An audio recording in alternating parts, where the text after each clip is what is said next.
ఈ సభ చారిత్రాత్మకమైన సభ.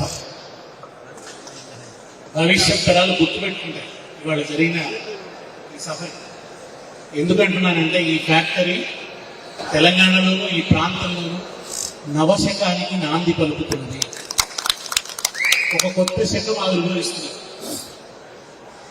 తెలంగాణ వ్యవసాయం అభివృద్ధి కావాలంటే ఏమేమి జరగాలి అన్నదాన్ని 360 డిగ్రీల కోణంలో ఆలోచించి కేసీఆర్ గారు తీసుకున్న ఒక్కొక్క చర్య అద్భుతమైన ఫలితాలు ఇస్తూ ఈ ప్రాంత వాసుల జీవితాల్లో గొప్ప మార్పులు తీసుకొస్తుంది. నీళ్ళు ఇచ్చారు. వాళ్ళ నిజంగా కాళేశ్వరం 3 సంవత్సరాలలో పూర్తయిందంటే కేసీఆర్ గారు ఎంత తపన పడ్డారు, ఎంత తాపత్రయపడ్డారు, ఎంత నమ్మకం ఉంటే అది హరీష్ రావు గారికి అప్పచెప్పారు.